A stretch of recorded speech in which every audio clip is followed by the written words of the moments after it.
That's nice that she is. Is that what Lily does? Yeah, everywhere we go, she takes one. That's a cool one. That's a garnet. That's the same as this one here. And that's how it No, grows. you can't help but do that, can you? I know. Is it going to be shining? Because I've been doing this for years. So that's what they polish up and make into jewelry. Yeah.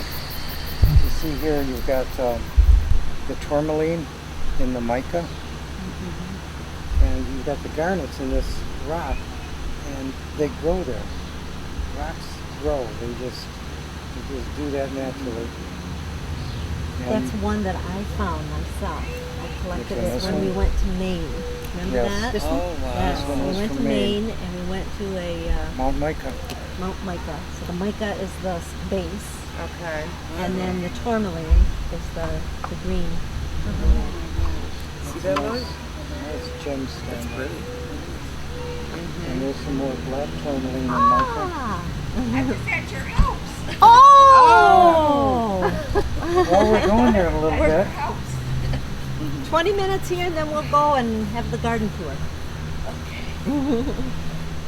So I brought some rocks just to see the different kinds. We got hard rocks and Are they soft rocks or rocks. stones? What's the difference? Do you know if I there's think a difference? you call them rocks, right? We just call them rocks. Rocks and minerals is what. Yeah, I didn't know that there was a definition for a stone. We got rocks and minerals. Oh, okay. Of course, all rocks are made out of minerals. Imagine all stones are made out of rocks. One time I Are grew up stones crystals. baby rocks? I think stones.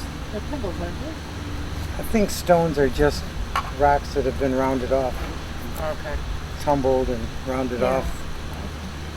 Like here, you could consider this a rock, Yeah, because it's big. but it's not. It's a mineral. It's just 100%, well, maybe 90% minerals. Feel the weight. Is that the one you This is got? one the other night. Yep, Yeah. that's our latest collection. Sudbury? Sudbury, Canada. Yeah. Okay. And we just found Well, it on the there's rock something pile. about Is a it called Sudbury Sudbury? stone. Hold that Is one, it called Liz. Sudbury? Yeah. Yeah. There's a Sudbury. story I never about heard a that. Sudbury stone. Yeah. And That's it's just full full of metal. of Why I asked. nickel and copper and Wow. what are the other kinds? There's like a Iron. whole bunch of them. Would there be Probably Oh, there's iron. iron, Remember that gold, silver. Just about any metal even you can think of is platinum, in they there. said, which is a Wow. very expensive Mm-hmm. mineral. Isn't that pretty? This one is Jeez. copper. Pure crystalline copper from Michigan. We probably got that in the Keweenaw Peninsula on one of our trips. What, this one? Yeah. I bought this from Bob. Oh, That's Oh, the whole thing? we've Yeah. got lots of Well, copper pieces. Get your We've got stories lots of I'm sure that's where he got it copper. from. Copper. We picked Yeah. up a lot of pieces. But he got it from the Keweenaw. He Probably. Because the copper came up from there was a volcano in Michigan. Up here, this was all a big volcano, and that's what brought the copper up. That nickel came from a meteorite that crashed into the planet. Is that the shiny part? Yeah, that's part of it. I mean, there's iron pyrite, and there's lots of stuff in there. But they mine it mainly for the nickel. You ever had a chance to go around the Bruce Peninsula, around the Georgian Bay, I should say? Sudbury has a wonderful museum there. It was so delightful. You know, they call it the Big Nickel because it's known for the want to know nickel what this deposits. is? And they really put you right into it. You know, even in terms of the elevator that goes down into the mine, and there, you know, it's a very cool That's in tour. the Canada side? This used to Yeah, be this is all in like Ontario. a tree And they let you go? Just or Well, no, Harbor? it's a tourist place where they have a museum. And they built a mine actually for tourists, but they've done it really well. You know, so okay. Those are pretty cool. it's a nice place. So there were other people there too then? Yes. This used to be wood. You just want to tell me the story of your bus driver? That's good. Put that in your finger. This? This one. Oh, yeah, right. Yeah, this right here. This is one of the good, cool ones. Go ahead, fondle it. Why do you like it? Because it's dinosaur poop. Yes, it is. Okay. No, we have some It does other say that. dinosaur poop at home that's just big and it's not shiny and pretty like this one. No, this is Petrified? Is this Yep. petrified? Petrified dinosaur. So can they poop. tell what they ate then I don't know. from that? No? I don't know. Yeah, That's called wavelite. That probably came from Arkansas. It did. It came from Arkansas. There's a place near Hot Springs where some underground volcanoes heated up the water and made that. And it made this. Mm-hmm. This and that are the same thing. Is that what it is? Yeah, I think it Did it is. have horse in the Yep. kryptonite? In the That has- movie, they Yeah. had like when Real flew, shiny? they flew home, the whole planet looked That's rose kind of quartz, like that. and this is just Oh, plain okay. quartz. Kryptonite, I think That's it's pretty. green. It comes in different Yeah. colors. Pink, Here's another delicate one. celestite. she has Yeah, beautiful. Isn't that pretty? beautiful stuff. They're sharp. Glass. That's another piece. These were in Arkansas. Most of our quartz came from Arkansas. We've done some traveling here. That's Yeah. nice though. That's Maine. Maine. This is Ontario near Bancroft. There were 8 volcanoes in that area that brought up a lot of stuff. This was from Alaska. I've never been there, so I bought that. There you go. This one? Yep. Oh, I thought you found this. Oh no.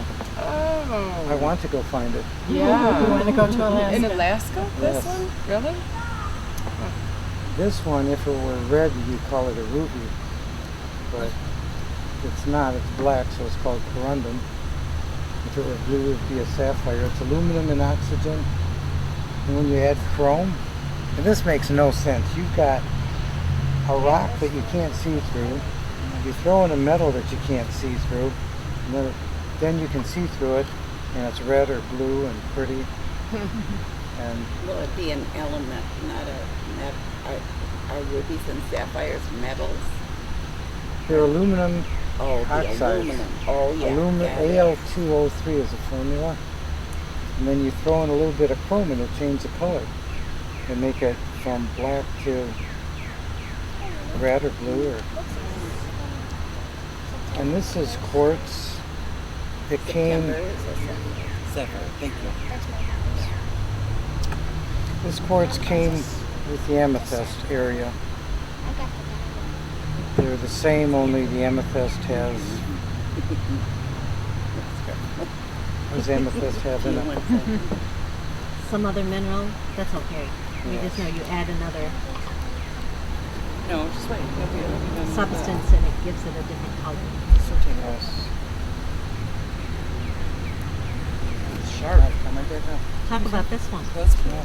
This is It's one of my very- favorite. We collected this one, didn't we? Yes, we did. This is a real pretty rock. It has some nice facets. And it's a Michigan rock. I thought it was Ohio. Well, that's Ohio. Celeste. That we found that in Ohio, but you can find it in Michigan, southern parts. What is it? Celestite, named after the blue, the stars. celestial blue. Celestial. Celestite with that nice Now, blue. are these Yeah, I've two heard of it. different?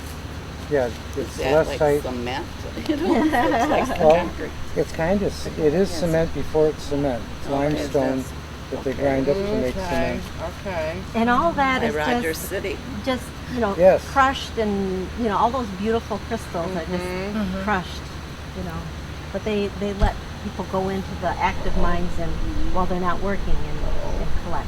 Okay. Don't worry Are there a about lot of people that do this? Well, clubs. It's a club. You probably can't go on your own. You have to be You have to part go of with a a group. club. it. You have to Get study this book. permission. Yes. You Take have a to do that. test. Okay. See, And in my be- MSA training, and you have to, Drinking drugs and mining. yeah, you don't want to Oh. do. Don't you don't want mix. to do that. I didn't see that part. So In yeah, combination. You had your. Are you serious? You can't join a club till you read this? So you take a class. You have to you pay have for to a take class, classes, go get through, certificates. get certified, keep it Okay. updated, And then you're in and a club. then you're in a club, Oh, and you wow. have to pay the dues to the club, and well, you can join the club. You just can't go into the mines without this The Safety. certificate. Yeah. That's see. okay. Yeah. And they just want to know Mostly that it's you're stay not out stupid. of the way of heavy equipment. You know, don't get down underneath the walls because the walls, Yeah. you know, Okay. are precarious. Rocks might fall on your head. Oh, is that beautiful? That is. I like that one. We have. I first saw one of those in a shop, and I asked a man where I could find it, and he said the odds of me finding one of those was close to 0. And it took me 30 years Huh. to find Wow. out how I didn't know to. that. You had to join Really? that club. That's it. You had to find the club. Well, we had to meet Mr. Carlson, who wrote this book, Oh. and he's the lead geologist in Ohio. He was. He died last year, but he led a good life. Well, didn't he live right around here in Goodles? Didn't we have one No, of the rock? no. That's a different Carlson. It was a different Carlson. Ah, okay. This was Ernest from Ah, Ohio. okay. He taught at Ohio? that school that was MIT. no the one in Ohio that was had gunfights. Kent. Kent. Kent. That was the Okay. Did you talk about these? Were Not these yet. two related? These 3 are related. This is obsidian that the Indians would use for arrowheads. I can see why. They're sharp. Yeah. Oh, it is sharp stuff. Even though This- it's shiny, it's sharp. So do you find that all over the country then? Wherever there's a volcano, this is volcanic glass, and you get a lot of Because the pressure Indians were all over the country. to make those. Right. Indians So. Well, there traveled was all a over lot the of country. trading. Wow. Oh, they traded. There Okay. was a lot of trading. Isn't that a pretty thing? And if you look through it, you see it changes how you see things. Optical castle. A lot of that obsidian was from California, right? Yes. Yes, all Oregon. this. You're a budding geologist. Now this It I is, found in California. It's like a zucchini from It does, but or that. if you What look did at we eat the other night? Oh, yeah. Right. What was it Yucca, called? but there was another name for it. if you look at the crystals, they all have Manita? a certain number of sides. These Yeah. are 6-sided, And no, and I believe this is 6-sided crystal. And I didn't know that such a thing existed till we were out at Devil's Tower in Wyoming. I think so. I think so. Or Montana. Anyway, just over the border from the Dakotas. And that whole tower was the core of a volcano. And I looked at it and it had all these 6-sided squares going up. Wow. And I found out in California there's a post pile that's the same thing, only much smaller. I think they call it the Devil's Post pile there too. Yes. Now, devil gets look it. at this. They all have the same number of sides. This one's kind of bad on this side. And if you look at this, they all have the same number of sides. You know, you have Legos, or you're played with Legos, how you stack things. And that's what nature does. It stacks the Legos and they always wind up being the same shape because they're only the same, all the Legos are the same size. And the stacker knows how to do it well, doesn't he? And if you see even this one, but this one is different. It still has the same number of sides. And what else do we have? These, same number of sides. This It's always 6? well, there's 8. There's 8-sided, 4-sided. Okay. Here is 4-sided That's more crystal. square. This is nice. I like this. Well, that's heavy. Looks like lead. It is lead. Oh. That's why it looks like it. Good thing. And it's heavy as lead. Very heavy. From Missouri. Can you write with? No.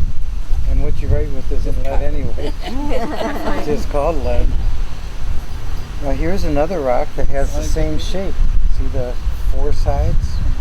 Comes in little cubes. Only this they grind up and make toothpaste out of. Really? That's fluoride. That's your fluorine, calcium and is fluorine. That's what's in our Water. water. You know, who would know? Oh, yeah, let's brush our Ground teeth up. with this rock. Yeah, who would know? Well, apparently the Indians would brush their teeth with sand and any gritty stuff. So I would imagine you start drilling in that, you make powder. Yeah, but how do you, you know, you could cook with it or clean with it, but brush your teeth? You know what I mean? It's like how would you know to brush your teeth with that? And not going to pot. That's my You know, really, what's The the... Lord put it in somebody's mouth. Yeah, yeah. Now this shape, That's cool. I like that. this shape, and this is safe. It's lead is poisonous, but this is not because it's lead sulfide. It's lead with sulfur. Over here we have a zinc with sulfur. What's this? Limestone. Okay, so it's lead in And a limestone. little bit of calcite on there. Is limestone always shiny That's what the like this? pit is called, the calcite pit. Say not always. Up in Pretty Roger much, City. isn't it? Oh, in Roger Yeah. City. Oh, Yeah. yes. The calcite pit. Yeah. Quarry. This I would wear. I We've been up there collecting in the calcite quarry. I shouldn't say pit. Yes. I miss that. Poke my eye. Oh, She would I wear should that. I wear that. Put on a necklace. No, I think these are some of the prettiest rocks. Yeah. This is just a quick sample. I thought it was amethyst at first, because it's lavender. It looks like amethyst, Oh, yeah, it does. only amethyst comes in points. Oh, this comes in okay. squares. And that was the lesson. You're right.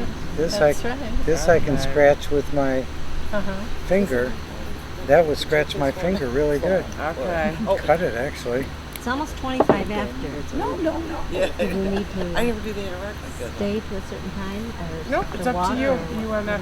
I just have to go in and help close. I'm just going to do the money before, so Andrew's not by himself, and then I'm ready to walk over there. So I guess I'll just leave now and meet you there. So if I'm Okay, a and few I- minutes late, I just want to talk about. Okay, Is good. everybody going to come? Are you going to come? No, to I'm it? going to go home to my husband. We have had no power for 2 days. Oh, Okay, well, well, we can stay then. I let mean, me there's No, mention- you're fine. Don't worry. Let me mention a couple things Yeah, go here. ahead. Because see how it's got all these things inside. that would be hard. with And the- here you have them growing. I grow crystals before. Did Well, you? just Did it work? Good. Because I tried to grow them one time and it didn't work. One's in there but somewhere. you see, Oh, okay. at one time this was I a told rock Andrew to with send a them out, crack but in it it. didn't come out. So, This was a bubble in the mud. So the mud hardened and made this bubble. This land hardened and made a space. And then you had, this is mainly sand. These quartz is mainly sand that gets hot.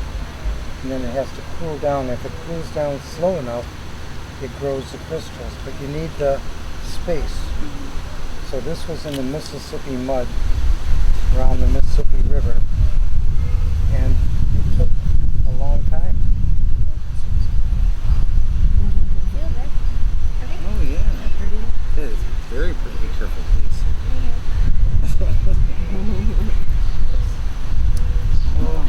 Now, this rock, most of these rocks came from mines where they dynamited. And they took heavy equipment, started moving stuff around, and they still survived. Even this little delicate thing. Smell that. Smells pretty bad, doesn't it? Oh, yeah. It's sulfur. Is it the rotten egg smell? Yep. Yeah. Okay. you got it in our water. Do we have Yes, it in? you would. Oh, we used to. Yeah. I don't So smell it. You don't that's smell it? that's a nice thing to know. You need the space, Oh, yeah. If and you, then can a you lot of smell it time and a smells lot like of a match. heat and Yeah. pressure makes Oh, the okay. rocks grow. There's You sulfur don't on smell there. that at all? Let me try Get up a it. little closer. This is really neat. Yeah, it smells like a match. I can smell that. Did you want to smell It mine? looks like a cruise. If you can smell that. Yes, I it think is I the love same. this box. It is the same, Wow, really? and that's basically aluminum too. For sure. Wow. Yeah, it didn't take you long to smell it. And that black one is the same thing too. No. Is this one? No, this Oh, one okay. here. Oh, okay. Wow. It's a metal. No, Not the same thing. it's iron. Iron hematite it's called. And there's picking on. I can't remember Oh, all that these was names. fun. Can you tell them thank you? Yeah. No. Yeah. I have no idea what. Malachite. Oh, Now, is that from? Arizona. Okay. Wow. I know there are different combinations of chemical elements. Her father or mother. What? You have a yellow piece Oh. of paper. This club has kids. They're in Mount Clemens, Oh, okay. Yeah. and they take trips. And a lot of families go on the trips. Is that right? Wow, that's neat. Take that with you. You sure? Yeah. She has a mind that's asking questions. Yeah, actually, I'm glad. He said you can have this. Will you tell him? You're welcome. Are you a rock hound? Okay, you ready Andrew? to go find Grandpa? My aunt and uncle Thank you were. guys. That was really neat. I like They it. did a lot of. Yes, thank you. See you soon. I like it. Bye. Bye. Tools of the trade. Oh, pick. Picking a hammer. Mining tool. Okay. Crystalline form, or if got sediments where the land kept shifting back and forth. But whatever it is, it grew here. That was from the pit here. So what is this one? You mean the It's a gypsum. Gypsum blades? I heard Yes. of that. Gypsum blades. National gypsum. Yes. Back the plant in Alpena. Oh, Yes. National gypsum. And Here, Andrew. I'm trying to think. National City has a quarry of some kind. Yeah. And then On Route talk about that? there's 55. American gypsum that's like green bush. Somewhere in there. A last rock. What is that? Calcite. Okay. Common in Ohio and Michigan, lower Michigan. This is a nice little point. It's found in cavities in limestone. It's calcium carbonate, calcium carbonate. Nice little rock. It comes much prettier than this. I didn't want to bring my pretty ones. What Jenny calls. Okay, well let's pack this up and head to our house. Yeah. These are the glow in the dark rocks. So what do you mean black light? Do you have to have a light? Do you have a light shining here on them? No, I have a portable flashlight. Oh, that you come out. I see. Okay. All right. Come off with the different yellows and oranges. Really? It's kind of neat. That is. Blue, some are blue. And Yeah, I bet. That's pretty cool. I think so. And Huh. And how do you know? How do you know they glow? you put them under the light. I mean, when you get them, how do you know that when you find this, wherever you found it, that it's going to glow? Well, most things that were alive once will glow. Okay. That's cool. That's nice. Fluorite usually glows. Fluorite? Okay. That's where they got the name from, fluorescence. Okay. Very cool. All right, give us a tour. A tour. You Yeah, ready to go on a tour? Yes, today? I am. Since we Yeah, where incorporate the rocks stars are. I everywhere. know. He's got rocks everywhere. Well, we pick up pretty ones. Mm-hmm. Like these quartz-based things are just pretty rocks every time. Mm-hmm. This one is gypsum, Oh. and it tends to fall apart after a while. Okay. You can see it breaking down right now. Mm-hmm. It's layers. Mm-hmm. Well, since they grind this up and make wallboard out of it, Really? Interesting. Why is that green? Oh, that was painted. Okay. yeah, I missed. Okay. We're just throwing rocks everywhere we can. And try to be tasteful. Like there's a real nice rock with mica. Now we carried that thing all the way from Maine. Is that right? That's beautiful. And we had the whole back of the car loaded. Last summer. Tires were Beautiful. bulging for 2,000 miles. Did you go down by the water's edge and get them there? Like Bar Harbor? No. We went to this place called Poland Mining Camp, and we got a cabin, and every day they would take us to a different mine. And the neatest one was like 6,000 feet up, looking out over the tallest mountain in the next state. Wow. And so we were looking across New Hampshire into Vermont, or vice versa, whichever came Be Mount first. Washington probably in New Yes. Hampshire. Yes. And Vermont is the green. And we're looking down at that stuff. And we found a lot of rocks there that are over here.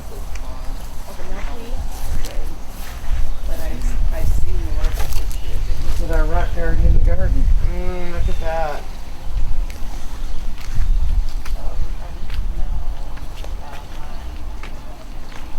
A lot of mica in here, such as these rocks. And that one in the back there, the shining. Yes, That's mica, right? shiny rocks I are like that mica. one. That glass one Yes. right there. That's just pure mica. Is it really? And mica's some really nice stuff. Oh my God.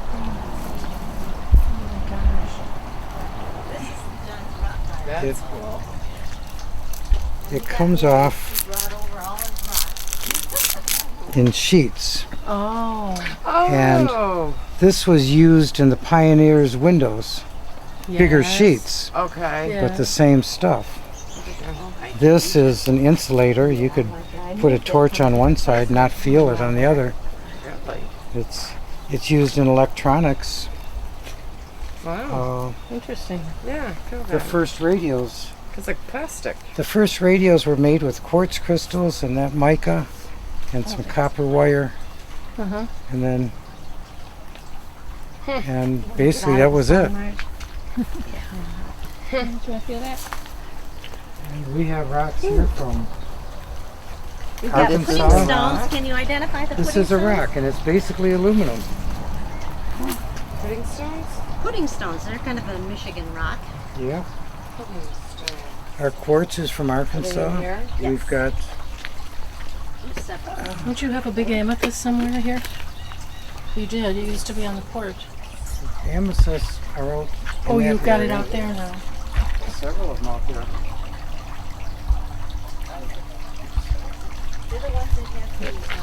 Oh, I'll show you the amethyst. I just love amethyst. Where did you get it? Thunder Bay, Ontario.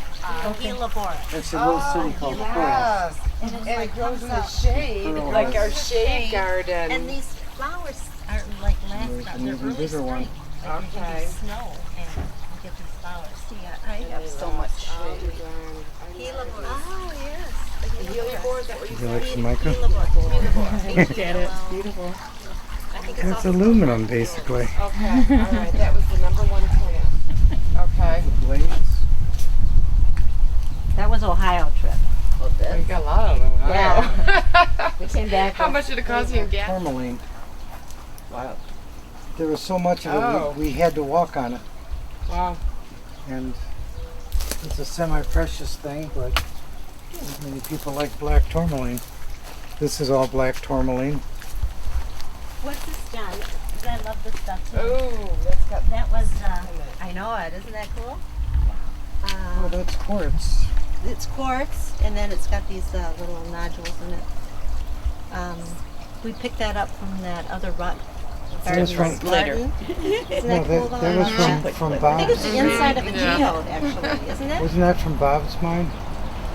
No, it wasn't Bob's mine. This was from Kentucky. That other rock hound had her yard full of stuff, and we went in and she said, "Oh, you can have this, you can have that." Oh, no, that was Missouri. Yeah, Missouri. This is. Yes. Okay. But what was it called? Quartz. But it had a special It- name. That might be zinc inside there, that brown stuff. Yeah, because It's- this has it too. Or this Yeah. one has like a nice design, almost like a agate type of shape. It is an agate. Cinnamon quartz. Cinnamon quartz is one. Yes. Except one. One is up here in Michigan. These rocks We are all found it. soft from one continent, and within a quarter of a mile we were into rock that's hard. Okay, that's pretty. And it's just kind of like iron That's really pretty. and jasper, but that's just quartz with a lot of iron in it. Mm-hmm. And it's like rocks that are like outcroppings, you know, just rounded through the whole countryside, you know, Okay. on that side. It was just, you know, they can't garden very well because of all that rock there. Yes. And then nickel, more nickel. Okay. We found this. We went to where the mine is, and they had built a road for supporting pipes, Yeah, let's get in and the this was shade. part of the road. Okay. Just the rubble from the. I'll be there. Think about that. Okay, coming back here. These are all geodes. They're hollow inside. Haven't bothered to open them because we have lots of them open. So that's one thing you can do with rocks. You find it, just use it for lining your garden. And Or- this is one. Isn't this one from Michigan? This Oh, is that that's cool. alabaster. Oh, that's Yep. pretty. That is It's really gypsum. That's the gypsum, and it's very soft and And it they- crumbles. Don't they call people who have a real white complexion an alabaster complexion? Yes, I've heard of that. Women, they've been having an alabaster.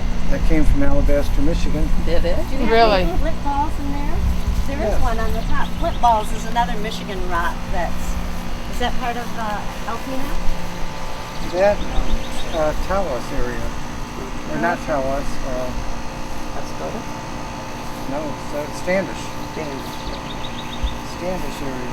We have a rock inside that came from the same area.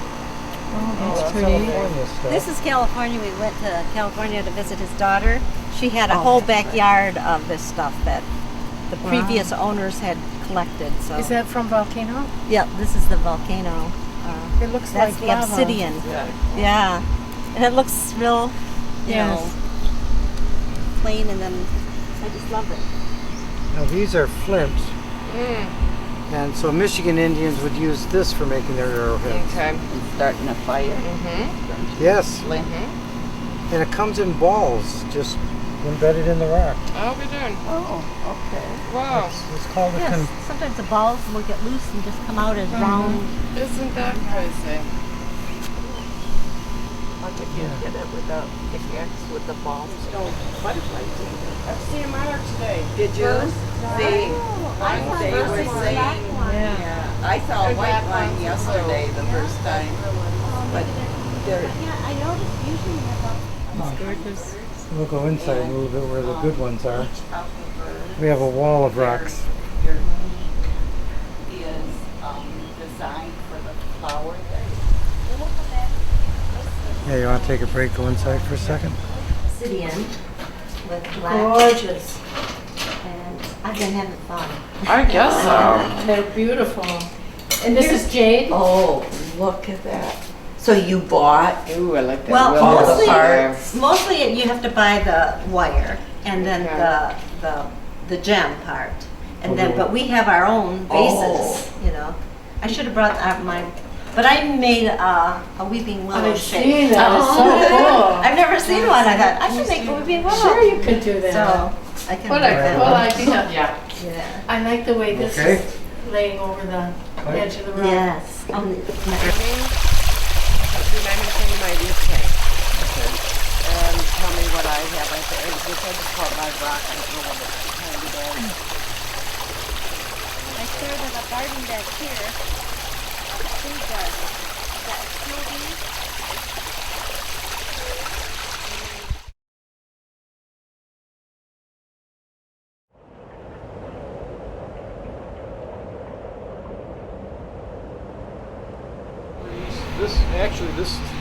This over here, I believe, is mulberry. One of those mulberry trees. Yeah. So, but for purposes of illustration, you know, Should we go over there? so a situation like this where I just keep the task there. This is one of your best tools. And I just, you can always go back and make things nice and tight, but initially, get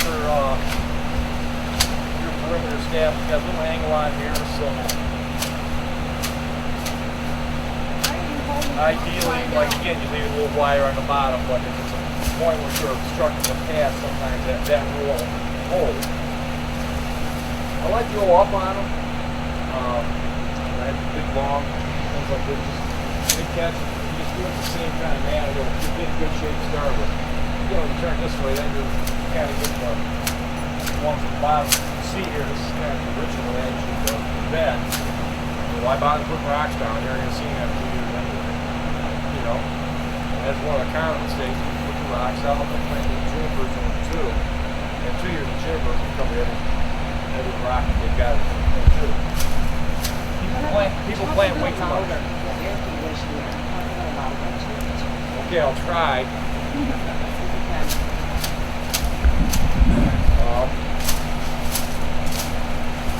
You had a question a little earlier.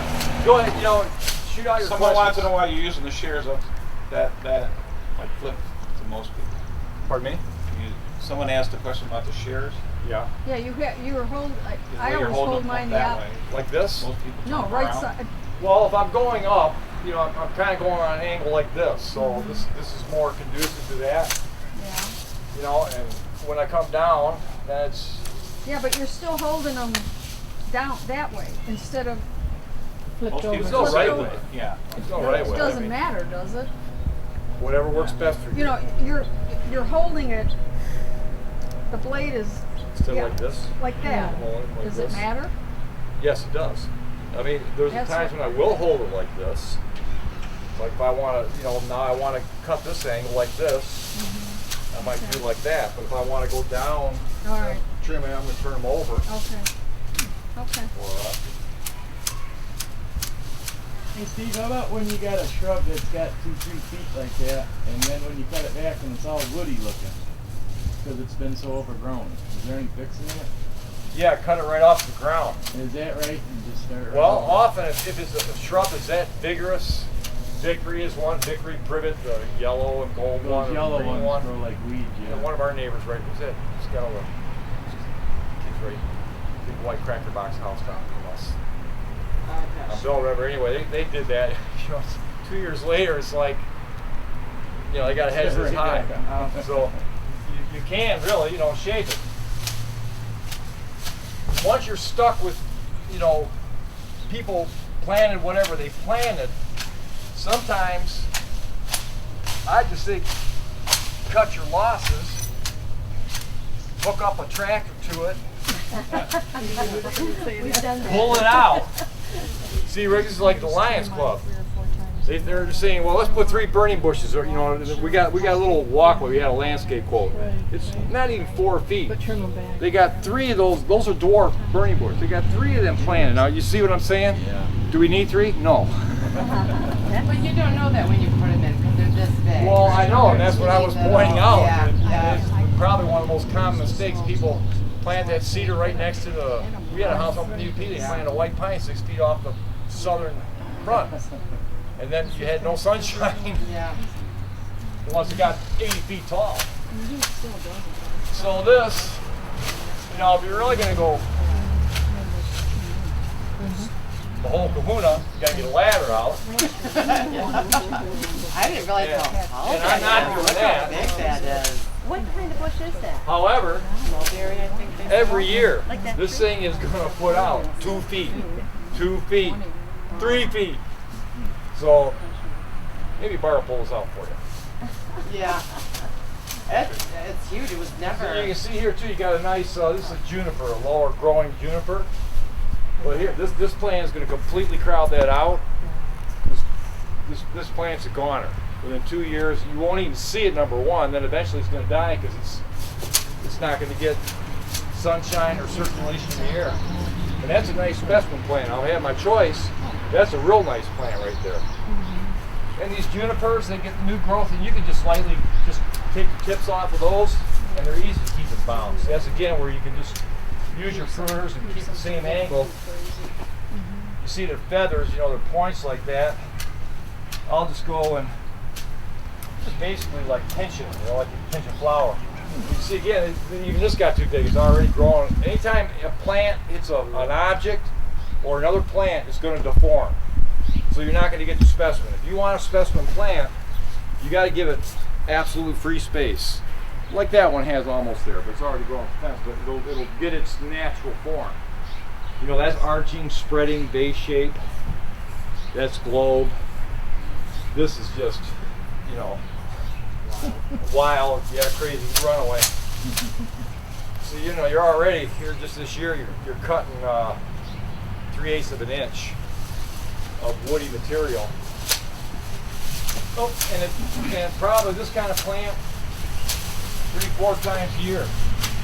Now we got a little corner that I turned into a forest plantation at our house. We got a couple acres, and in one little corner, I planted one of these. It's the last tree I would ever plant anywhere, but the reason was because I wanted to block off a guy who had built a walkout deck on his second, you know, not the basement, but you'd walk, you know, see my whole backyard where we played catch with the boys when they were, you know, growing up. I put one there. The trunk on that tree now is this big. It's about 18 feet wide. So you can, you know, you gotta just pick the right plant for the right place. For screening, you can't beat it, but you gotta give it a lot of room. Otherwise, it'll just crowd out all your perennials and everything else. Do I gotta keep pruning it? No. Yeah. Oh, now he started. All right, we're about done with this. No, that's okay, Steve. If you want to go into your other tools that you brought. You Anything? have a fruit tree. Pardon me? You only a fruit tree. I got all kind of fruit trees. Okay, do you prune them only in the spring? Very early spring? You can prune them all year long, technically. It's a really old tree, and I want to clean. No, it's only like a young tree. 4 or 5 years old. I like to wait generally. Okay, when you're just cleaning out all the old growth, you could do that when it's dormant. I would January on. Yeah. Ideally, with young fruit trees, when they put out that first flush of new growth, if you prune them then, you head them back, there'll be a lot less sucker growth. Then when you prune a tree when they're dormant, they sense it as an injury. You get all, you know. Well, that's why I was afraid about pruning it later on in the summer because it's just going to want to grow. No, it'll actually, it's the opposite. It doesn't stimulate the tree to put out as much wood if it is actively growing, as opposed to making a cut when it's dormant. Because where you made that cut when it was dormant, it's gonna, basal buds are gonna, they call them, are gonna jump out from there. It's not a good idea in the fall then. Oh, well, you cut them anytime. Yeah, don't but ever you're just stop. It's saying- like sowing seed. Whether it's windy or cloudy, whatever, go on and do it. You can do it all. I have pruned literally hundreds and hundreds and hundreds of apple trees. We sold young trees and Getting back to trained my them. peach tree, I pruned it. I made it Peaches, like I'm not a real. I'm champagne, gonna and throw it up became on a monster. It came out all around and all the way down. It's impossible to cut the grass. It covered up my table. Well, that's what I mean. You know, sometimes now So I'm you're talking afraid- getting the chainsaw out. You know. I mean, it's young and small enough so I could cut it all around, but I was afraid you're not supposed to cut it, you know, when it's. Well, in peaches fruit. are a little trickier. You know, you got a couple of different blights that you got a borer, and you have a peach leaf miner. So technically, if you really want to keep your peaches up, you need to treat those. And if you're cutting the wood when it is actively growing, it's an open wound, and those types of infections, now you're spreading it. Every time you touch your pruners on it, you should be dipping them in bleach every time if you cut them during that time to kill the the viruses that are out there, or bacteria, either or. You can treat it and do it that. Peach trees generally need a lot of treating. We have one at home too, and a lot of it's died off, but so far so good. We haven't really treated, but you'll see those borers, you get a little sap, a little amber.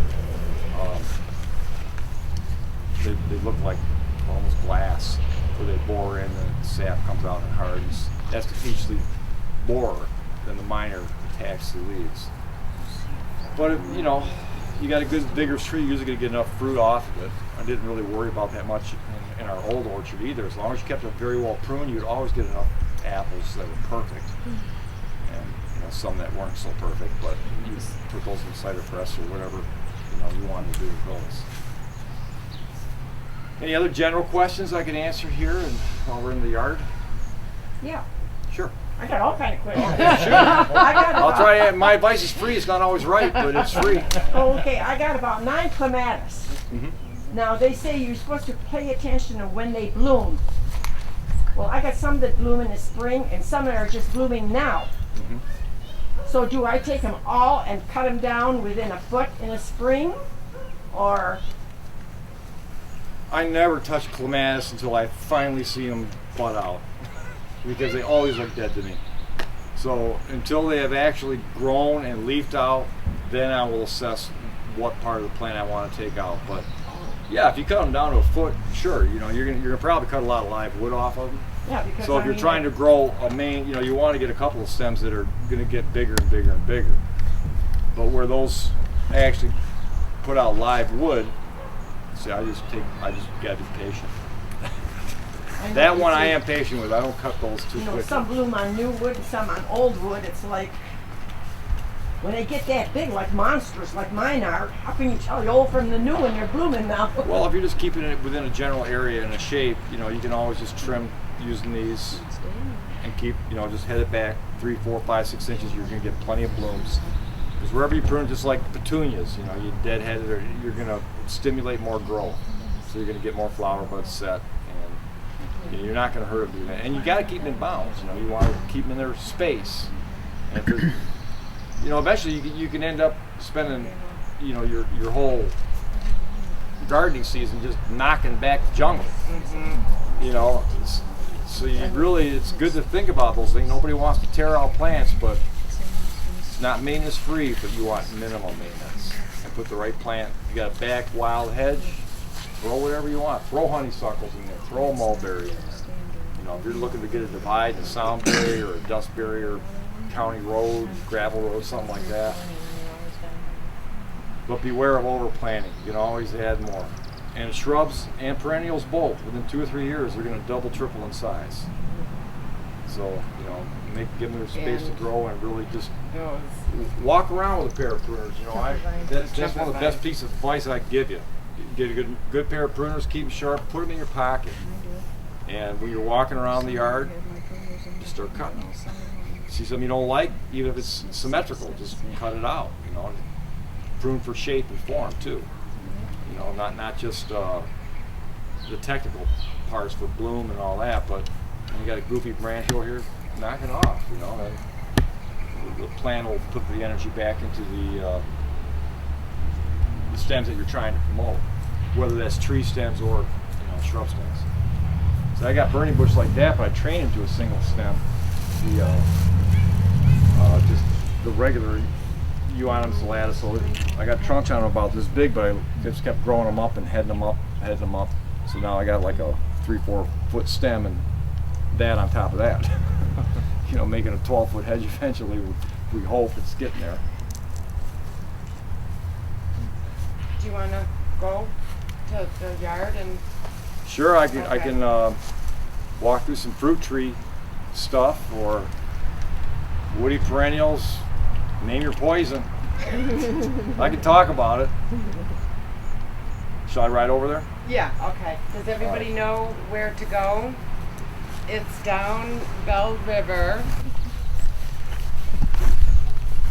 This was a 10-year-old young orchard tree, 1-inch caliper to start out with. It got boggered. It really doesn't get enough light here when I first put it in. This was 10 years ago. This is the single leader system for fruit. This is an apple tree. All right, in the single leader system, there's two main ones. Sometimes you get the open center. That's the old timer way to do it. All farmers did it that way. And the trees get 50, 60, 70 years old, and they all get ice, and storms come, and they all start shedding limbs, and the rot goes into the tree, and that's what kills them. Central leader system, you keep one main leader going. You want to develop like 3 scaffolds on a apple tree. That's plenty. So your horizontals, the closer you get to 90 degrees, the stronger the limb. So you want laterals on an apple tree. You want branches that go out to the side. Of course, you're getting branches that are going upright. And you want about 3 feet in between those scaffolds. 3, 4 of them per level. That's all you need, because they're going to fill up. But this just gives you an idea of what the skeleton looks like, you know, for the central leader systems. Here, apple trees. An apple tree needs to be pruned every year. If you really want to do it right, you got to prune them every year. They put out a lot of wood, so you got to clean it up. So you train them to these various scaffolds like you can see. Now these I did not really get to this year, but you can see this is just 1 year now. So you can see you always get a lot of upright. What you want to do, like I made a cut here for instance. Anything that grows on an apple tree from the top of the branch or the bottom of the branch, it's a no-brainer. Cut it off. They're on the top of the branch, cut it off. Anything that's growing on the bottom of the branch, cut it off. And look at one branch at a time, don't look at the whole tree. You're not going to eat the elephant in one bite. Just take one branch at a time and you get the same technique as you go through it. So, you know, that's growing on the top. Here, you can see that's growing straight up. You know, you don't want that. You want to promote the laterals that are going to go out the side. Now here you see that's growing straight up. I'll take that back about 2/3 to the bud that's facing the way I want it to go. Cut it at the same angle. All right, now that's going to, wherever you make a cut on a fruit tree or an apple tree, those 2-3 buds below there are really going to pop. It just stimulates them to go.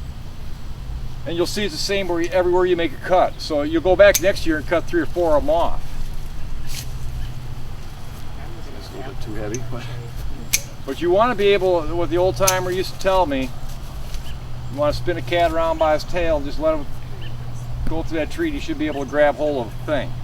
That's how much wood you cut off of them. When I do an old tree, I'll have more wood on the ground than I have left in the tree. So all this center stuff, you know, this is just 1 year. It's not, you know, you don't have to think about it. Anything that's straight up like that, just cut it off. Now I'm gonna finish this branch up here real quick so you'll see the shape. Now, you know, you're looking, this is a lateral. This is a real good lateral. About textbook purpose, 90 degrees coming out here. This is the strongest wood you're going to get.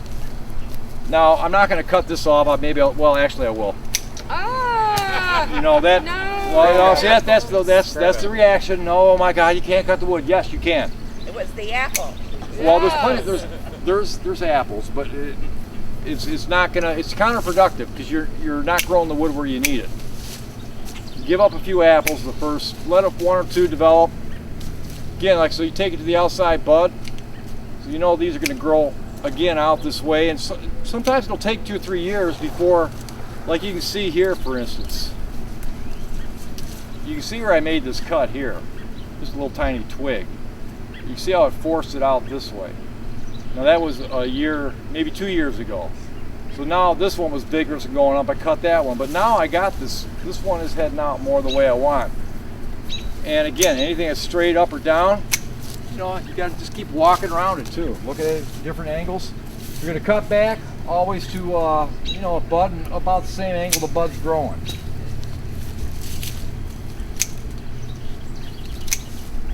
no brainer there. You know, weak wood, if it's real thin, it's just sucking, you know, vigor out of the tree.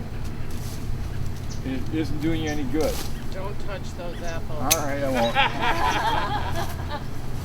Well, is that straight up or down real good for any tree that's grown in really close? Yeah, you don't even think about it. That's going to do 90% of your pruning Any right tree, there. not just apple. Any tree. You know, I had heard you No, say I'm so. talking specifically Just apple. apple. You can apply it to some shade trees, you know, also like, you know, for here, for instance, you can see this is, all this is going to do is choke up your tree.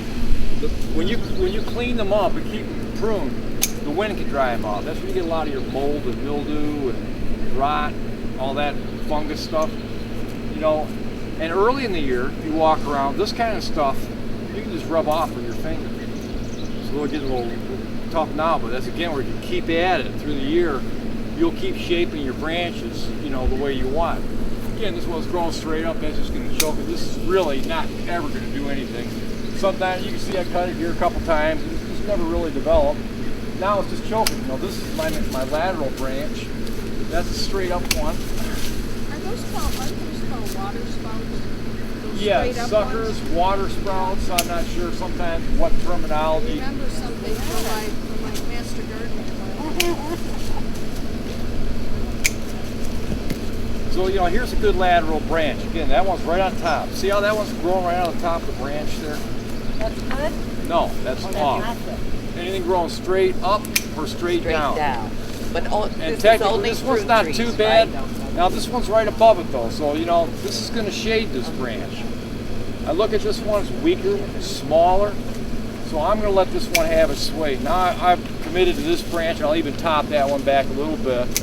And now there's a good lateral. The southern sun there, you know, you got a good branch that's going to fruit right there. Again, straight up, take it off. You get a lot of this going right out of the bottom. So, you know, if you cut that and then head it back, now you got something to see. Maybe the next year or two it'll turn into something that you want. And again, here, this is going straight up. It's not really good.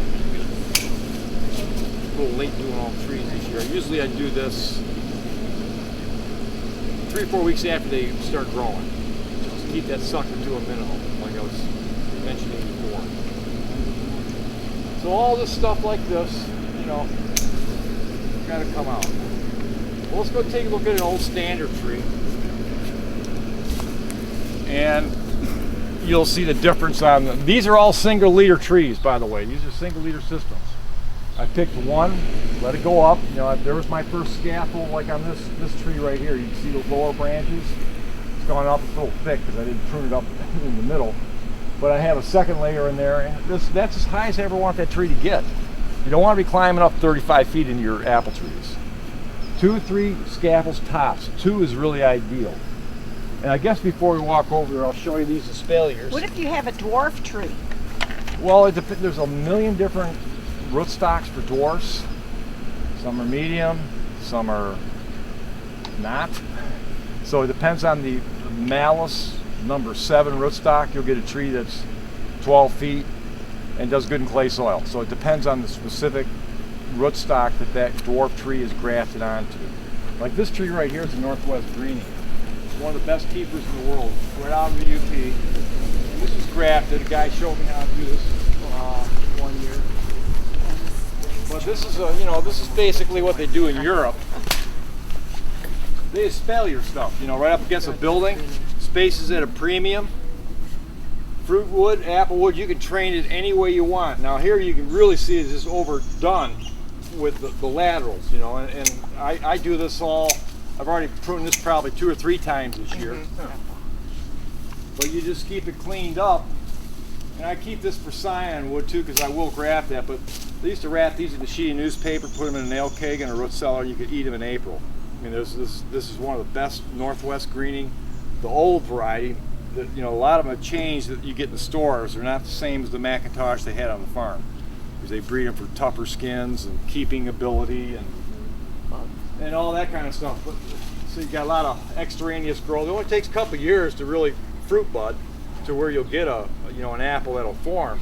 But don't just keep every single apple you see on the tree.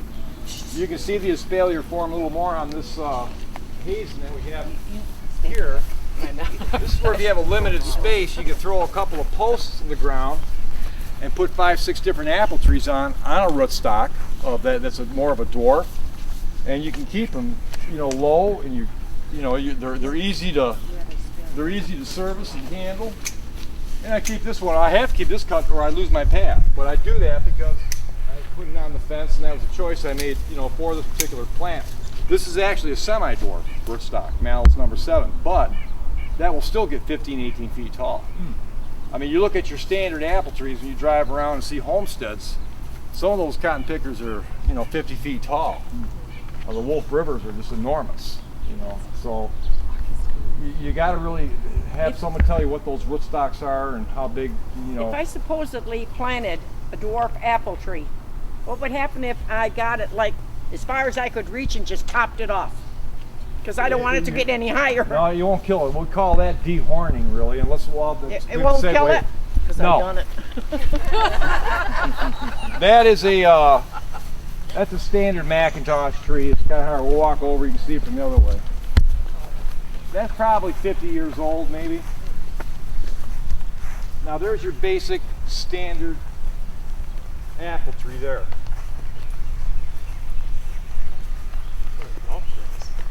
He's got golf dress. Imagine if you had to cut off. Well, they got a mower, probably a lawnmower. Yeah, No, I'd like to know how you keep those so sharp. I keep taking mine and sharpening them all the time. And I'm gonna show you before you leave. Good. you are? Excellent. If the iron be blunt and you do not wet the edge, you must put to more strength. But wisdom is profitable direct. Translation: keep your tools sharp. Axes, pruners, whatever. It's real simple. You get a little round file, and I brought one to show people. You just lightly touch those edges up. Keep your tools sharp. You definitely want to keep your tools sharp. We probably should walk over to this side so everybody isn't staring into the sun. Can't hurt them either. It's hard to see the form here. I did prune the bottom of the tree. You can see how that's a little thinner, and you can see up here though. It's thick. Top, yeah, and that's just 1 year now. I pruned this.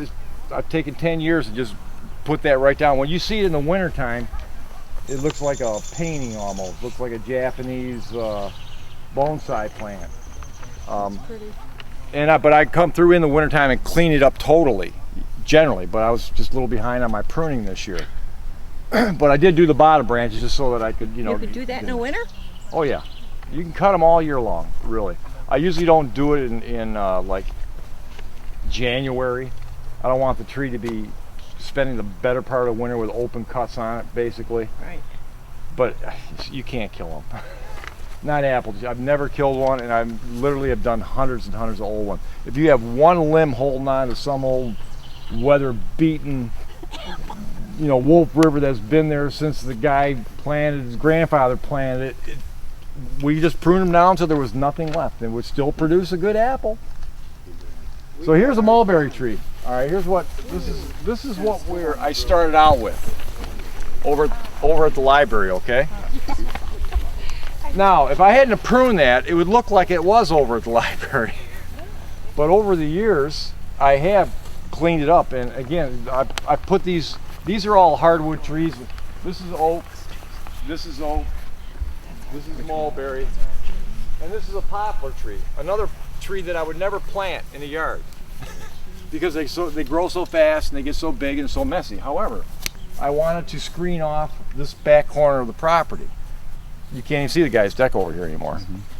So we did this to, pretty much do the visual block here, where this is where we played catch with the boys growing up and play croquet or whatever.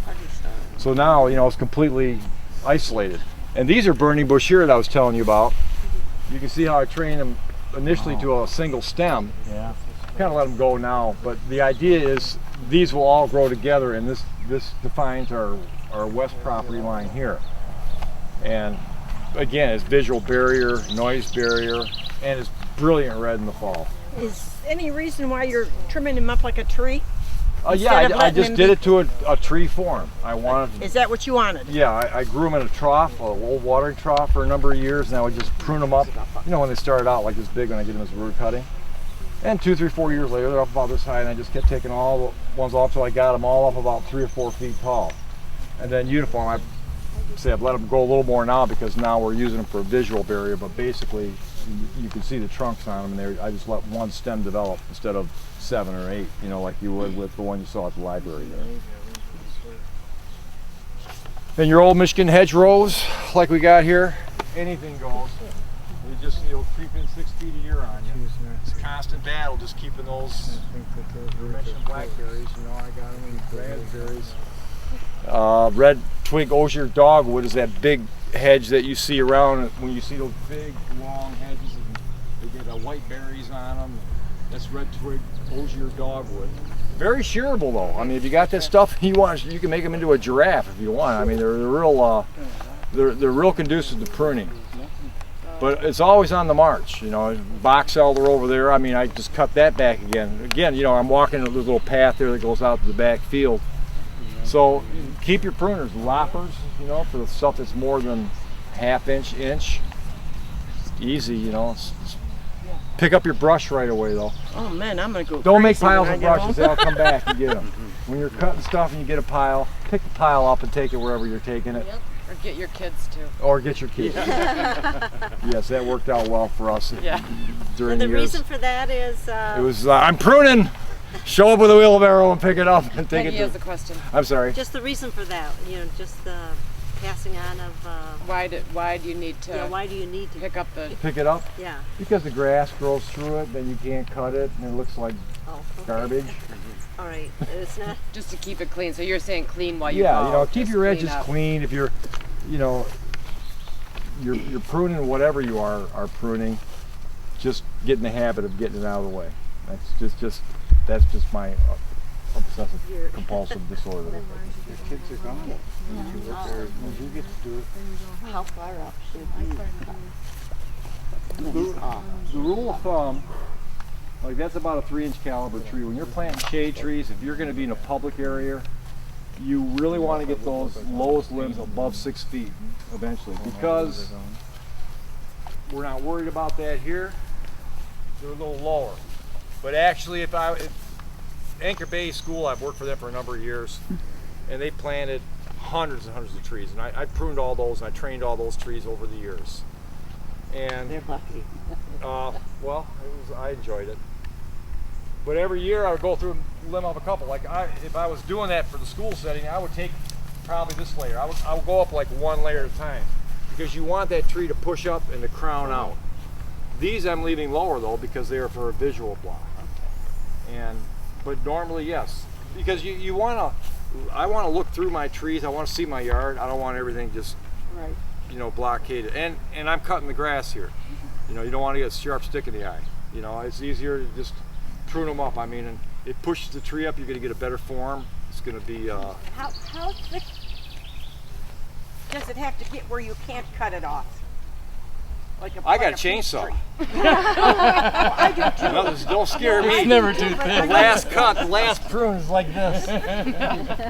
Like I said, my peach tree went crazy, and all of a sudden one of them limbs over there just came down You can this cut way. anything off of it. If it's a bigger cut though, you might want to use just white latex paint. It's Oh, great. really? To Oh, seal good. the end? Yeah, forget all the wound salve, all that Oh, you don't garbage. need That was the old style. They used to always paint them. Just white latex paint. It seals it just like a piece of furniture. You know, you don't want the wood to rot. That's how your trees deteriorate. You'll have a limb break off. If you look in the woods, that's where the rot goes in, unless that's been cut. And when you are pruning, I'll make this point too. Leave a shoulder. No stubs. If you have this much stub on a branch, the sap will not be able to go up and close that wound up. So that little twig dies, and now you have that entry. You have that vector of disease and rot that goes into the tree. When I say leave a shoulder, if I was to prune this branch right here, it could be apple or anything. Oops, sorry. All right, you don't want to prune it here. You don't want to prune it here, of course, but I don't prune it right flush up to the trunk, but right where it comes out, I'll leave a little shoulder. And then you will see how they grow over. I've taken a few of these off. If you look at, like here, I've taken a few off here. When you take them off like that, eventually it will disappear. But you can see, then they cover over, they scab over. Okay. You know, and they're They're gonna not. protect they're gonna protect the trunk. Now, what if you don't have a balance? Like if you took this layer off. Now, there's nothing to balance these. You It's just symmetry. leave it It's like a tough that? call sometimes. Sometimes you gotta wait 2 or 3 years and something will fill in. But yeah, that's, and if you're not real sure with those situations, go light until you see what is vigorous and maybe is gonna, you know, fill in. But nothing's going to come here now, right? No, but if I was actually going to do this for a street setting, You want the next layer. I would prune this, this, and this. Right here, I got an even crown. This is perfect. This would be the last time I probably prune this tree if I had it in front of a commercial building. I would eliminate all this. See, now I can walk under this tree. It's got a wonderful, vigorous leader. Now that thing is just, if it was out in the open, it's really going to take off. And if you notice on a lot of older trees that have not been pruned properly, particularly crab apples, people don't want to prune them. The limbs on the bottom, they're like about this far off the ground and they're about that big. They suck all the vigor out rather than, that's a crab apple if you look over there. It's an Indian magic jade that we have over there. You see how that's got a nice high trunk? Now when that blooms and has its fruit out, you see it. But with one of those common things you'll see with crab apple trees, oh, they flower, but they never cut them. And you can't even get underneath them. So you know, if I agree with it, but I slowly prune that up. You didn't hear that. I did hear that. Slowly prune it up. You know, Thinking. I'm done with that one. I'm kind of conservative. But again, you know, if you don't, then you don't see the rest of the garden. You know, it just blocks all the perennials and stuff you got over there. You know, who knows they're there? Way to stop the. Just keep cutting them down. Just keep cutting. And some rootstocks are worse than others. It depends on what they're grafted on. Yeah, you'll find some of the ones, and I got a few, we all do that, you know, yeah, you got to just keep chopping on it. That's where, you know, you walk around with these, find a comfortable way to put them in your pocket where they don't wear holes in you.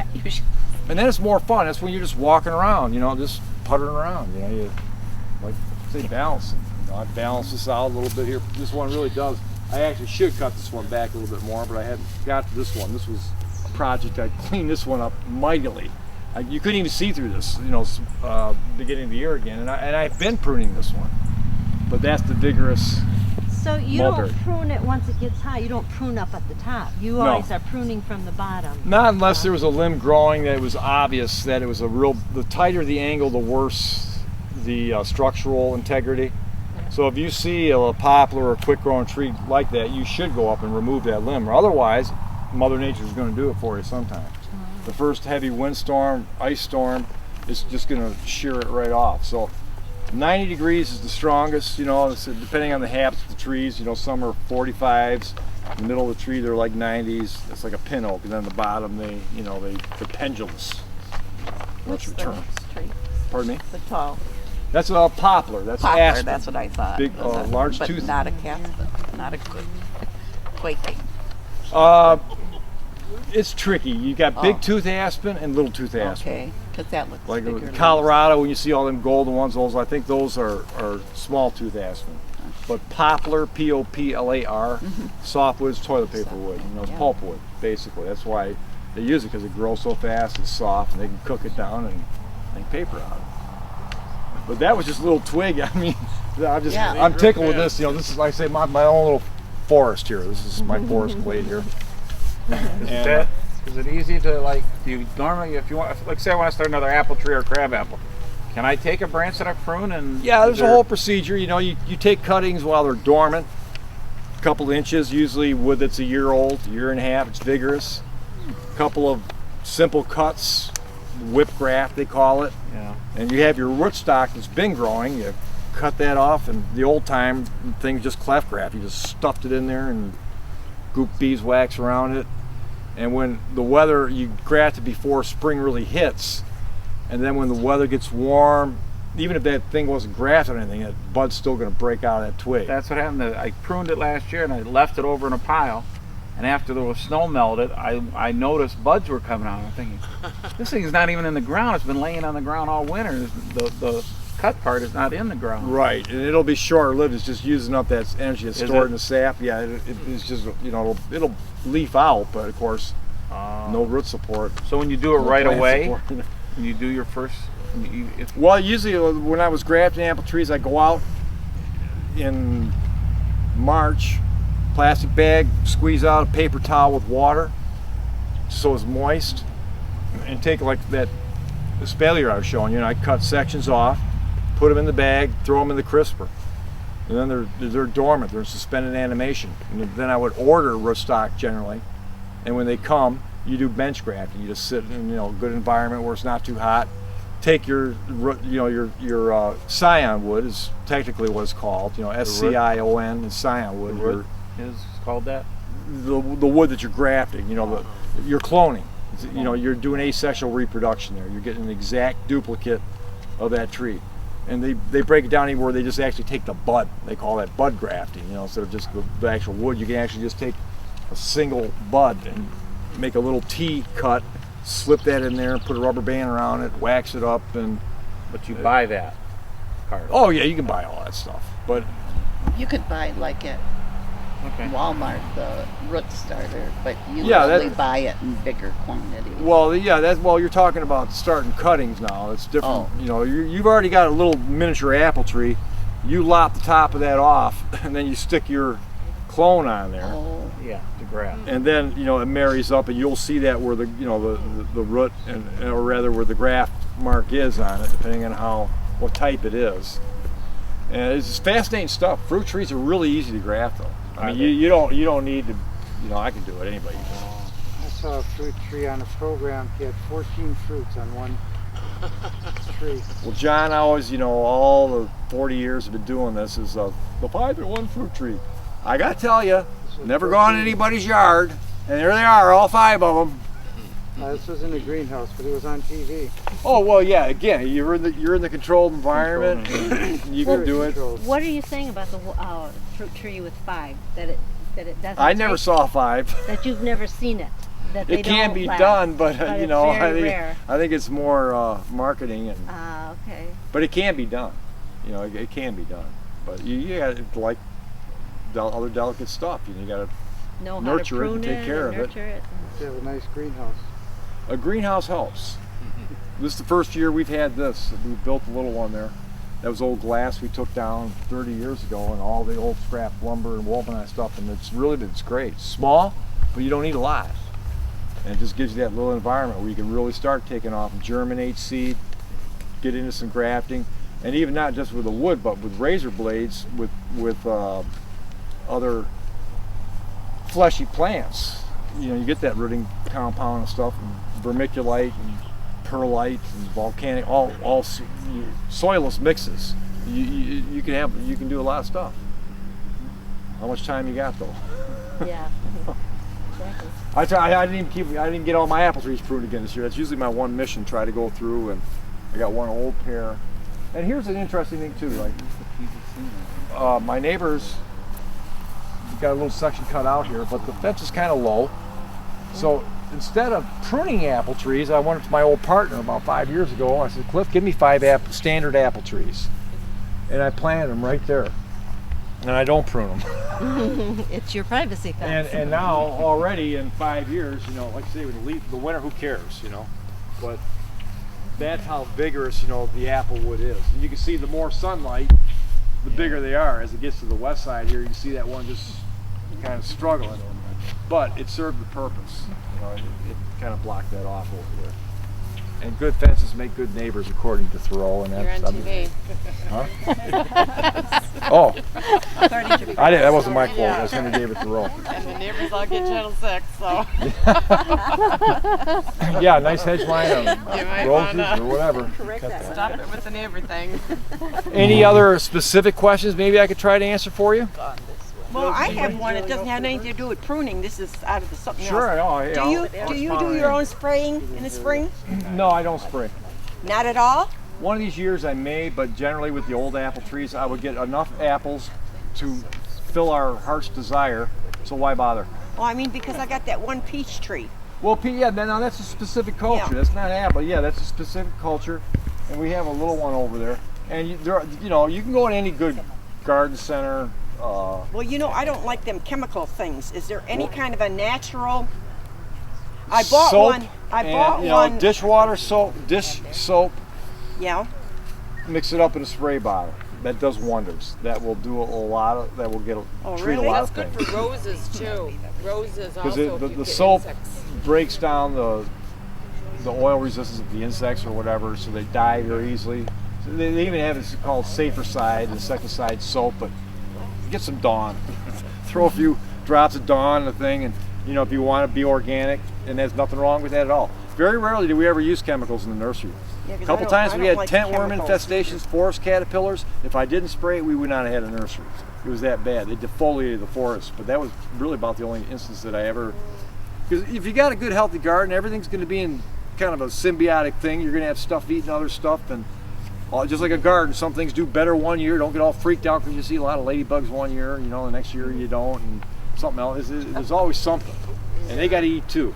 So, you know, don't try to have the perfect untouched piece of foliage, because that's just not the way life is.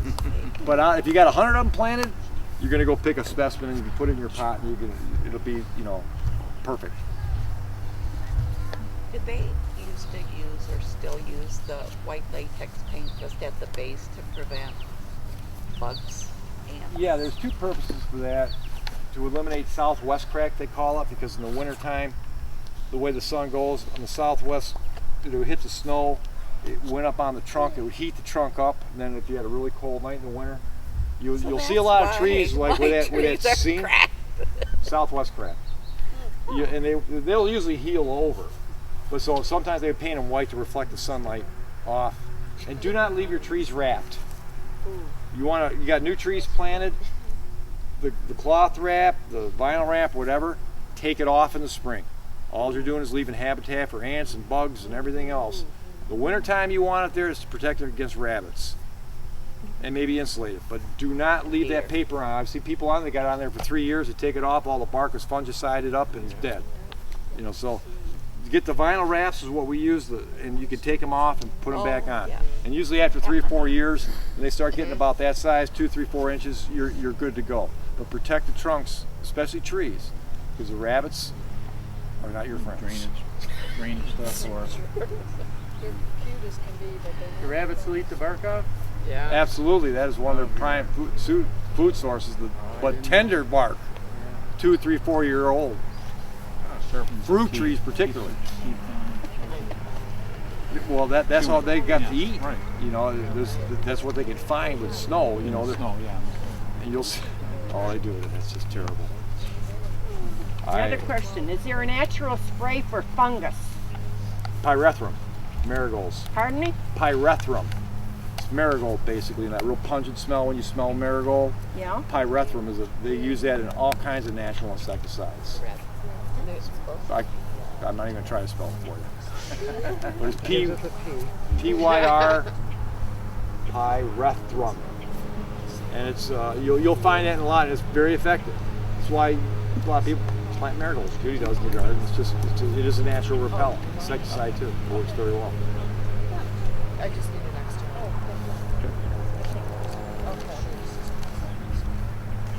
Can you do me one favor? Certainly. Write it down here, because by the time I get to my car, I'll say, "What did he say?" You know what? I'll forget by the time you get to your car too. You learn more in an hour. I got two This'll- weeping cherry trees, about 10 feet apart. One of them got a fungus this spring. That'll get you close, I'm sure. Type that in. Close enough. Close enough. I just had a question about, we have a willow tree, and I would like to propagate it to give to my dog. You know, and I Real had wet that- sand. You don't even really You need don't- rooting compound. Just get Put it in- year-old, 2-year-old wood the most, like the branch at the end. Keep it nice and moist, like sand. Just It's stick good. it right into the sand. Yeah, but keep it and then water. warm, and don't let it dry out. Yeah. And if you just buy any kind of rooting hormone, yeah, just root tone is usually I think one of the major branding. Just out of the jar into the sand or a real light gravel grit mix, and then find a place where it's not going to fluctuate a lot in temperature, and don't let it dry out. And, yeah, willows they will.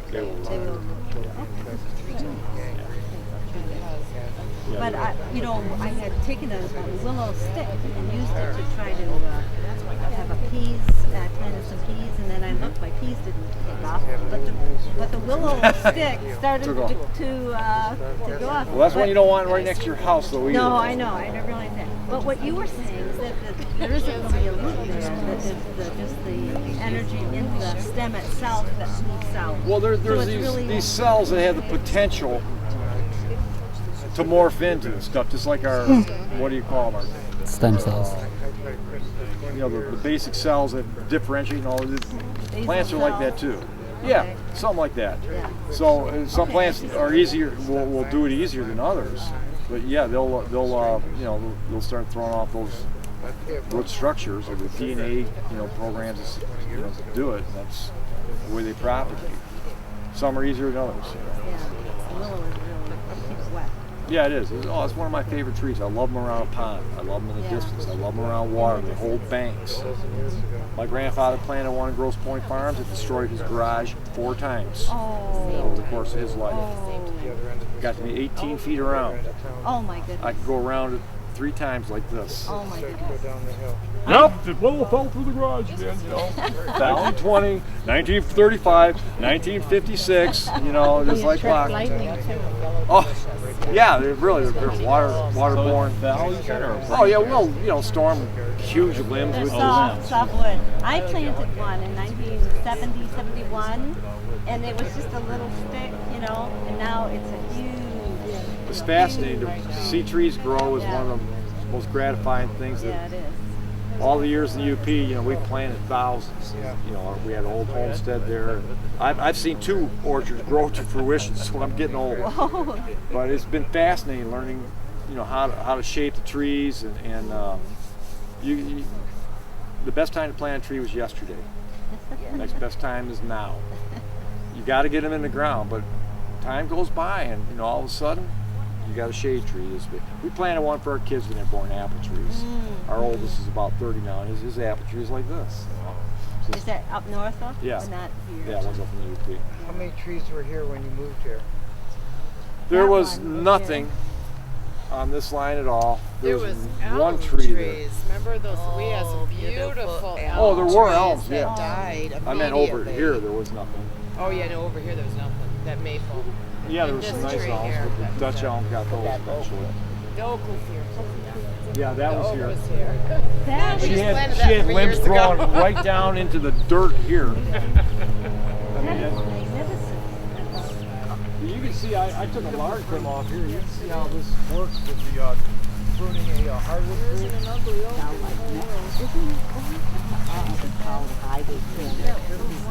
On their driveway and on the thing, I mean, it's,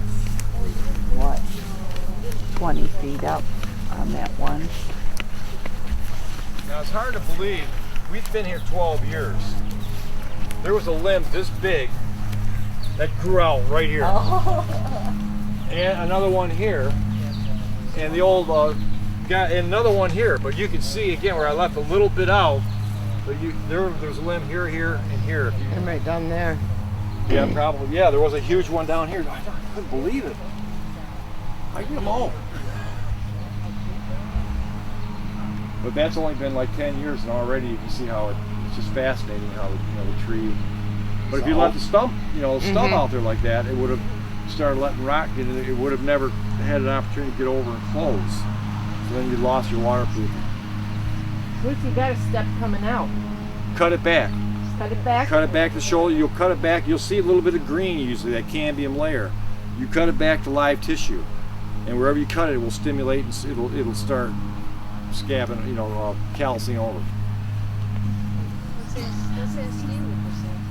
What's that? It's oak tree. Oh, that I don't call it oak gall. What's a gall? Is that a gall? Yeah, it's a virus thing, I think it's viral. There's so many of them. Everybody's gets one, just like us. We all got our stuff. They all got theirs. Some's not as serious as others. I got a maple. Big maple. gets these black spots. But that's okay. It doesn't. That's a lot of work. Yeah, these are like almost viruses. It's almost like a cancer. You know, it gets in there and get this really weird cell division going on. I think we got 1 gallon. Yeah, well then you did good. That's a lot, babe. And they said just there's nothing you can do about it. I moved it's supposed to be a yellow sweet yellow plum. We had a couple little. Yeah. We ran out of burners, so we just kept boiling. Transplant. Now it didn't start growing. We got some outdoor burners. We had 2. Are you able to keep water on it? Yeah, water? we've been keeping water on it. Sometimes you get a little plant like Right that. now it's like totally Not looking good. skeleton. Yeah, not looking good. But No I leaf- cut no leaf no on it? leafage, no foliage at all. We on still it. might pop buds on Next it. year. Well, no, No. it doesn't do it this year. It won't make it. No, I don't think so. Yeah, that's what I was wondering whether. Sometimes they'll go dormant and shock, but they'll still put out another set of leaves. Really? It didn't have much on it when I got it. It had maybe 4 or 5. You get them little plants like that, your best bet is to get yourself a pot, pot them up, put them right by the porch, wherever you are, You can where baby you, where you water. Yeah, grow them in the pot for years, sink them in the ground over the winter, let them come, start coming out in the following spring, gently take them out of the pot and put them in. Don't rush it, you know. I always had a little nursery, mini nursery, you know, if I was growing a particular tree or something that I want to keep an eye on. Well, you know, one year I bought this lilac. You had always wanted a lilac. They over the smell. I bought this lilac. It was only like 3 or 4 little branches. $20 I don't know, K-Pack orchard or whatever back there. Stuck it in the ground. It did nothing. Back to second year. It was like 2 weeks before I got back to cutting the grass again or whatever, or going in that area, and I'm going, I don't know if it did or not. wow. All my life. 2 years, nothing. It was like, looked like dead sticks. And then I put him in the ground thinking that. Sometimes it takes a year. So I didn't know if that would do the same thing with a plum that could happen. Nah, fruit trees are If you more don't- finicky. they're Plums are even more finicky. Okay. Apples are hard. Hard. Apples you can't hardly do damage. That's the way to go. Apples. Well, no, I mean, you know, you're gonna have maybe 10 apple trees. You usually don't have 10 plum trees. I always had one Huge. They're like here and 12 there. tones. And in fact, we just planted a Mount Morrison cherry they got me for Father's Day. It's only this big, but I picked 2 cups of cherries off of that this year. Rabbits out. And then we have a fence Sour around pie cherry. the yard to keep out the So yeah, you always He put goes away from our pet bunnies. You're not that tough. The whole row of lettuce is actually full of How much time you got? Depends on how, you know, I mean, you want to get into spraying and babying them, and, you know, you go, it goes on and on.